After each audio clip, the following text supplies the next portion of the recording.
姐你好。你好。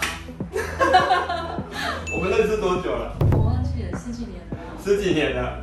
对，之前我们在戏子那边做治疗，我那时候刚从医院结束的时候，在那边服务。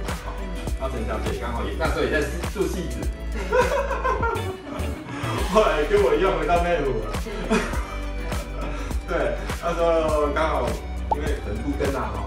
对，我们家都更嘛，所以说暂时搬到戏子那边，所以就在那边遇到我们就开始治疗。那时候牙齿有比较乱一点点的，上面牙齿因为下面2个大牙齿都缺牙，对，上面牙齿也都往下掉，所以我跟专家就讨论说，我们去矫正把它拉上去，然后下面2颗缺牙，它们很对称的哈。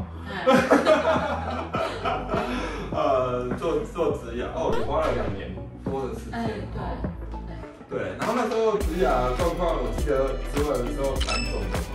一开始对，就是忘记了，是这样，会过度了，是这样。对，都会过渡期啦，有一种的这样。这10多年下来，植牙有发炎过吗？不舒服？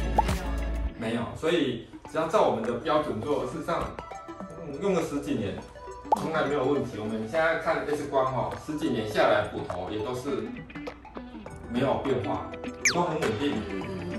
我们有一块叫鳞骨缺失，就是骨头都完全没有，10年下来，像陈小姐讲，现在有一块叫做肌肉崩漏，肌肉零。好。对，10年下来，事实上我们看不到骨头任何变化，就是它都没有掉。对，这是很好的，所以这样子10年从来，未来10年也是希望这样子。对了，只要能照20年来的清洁方式，事实上再10年，再10年，应该是没问题。对，我们希望我们做的东西可以10年、20年以上，都没有发炎。那当然有发炎的病理检查，我们可以处理，就是赶快治疗，这样事实上都可以救得回来。可是我们现在有这10多年下来，植牙事实上完全没有发炎。所以不用太担心。甚至有一次门牙掉了我们做了什么？那时候跟陈小姐讨论，把它拉下来。但是我大概是7、8年前做的，疫情前。对，疫情前，门牙有一颗之前做起来掉了，也是没有头。那时候我们跟陈小姐讨论，我们不植牙，就是把剩下牙根把它拉出来。然后稍微把它固定，然后过了不稳定期，就是捂固了之后，牙根变下面骨头长好之后，我们再来做上颚假牙，对不对？好像是。对，事实上也没有很可怕啦，只是拉的时候比较可怕而已啦，就是稍微拉。没有还好。也还好。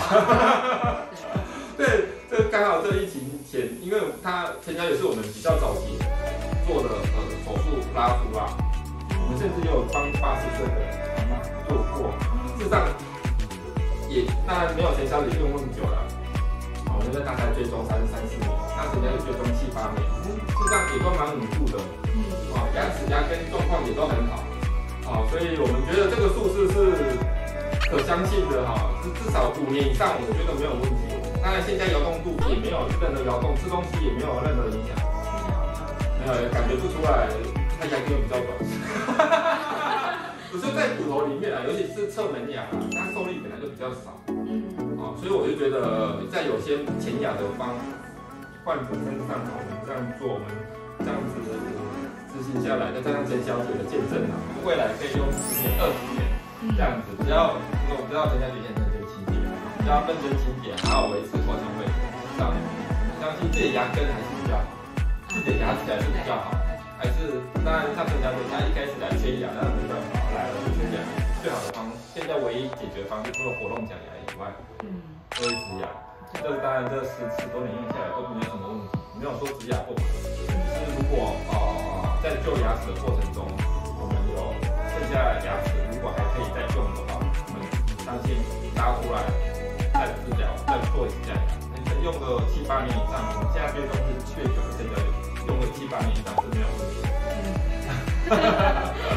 对，使用上不会感觉它牙根比较短对啊，好啊，谢谢陈小姐帮我们。谢谢。拜拜。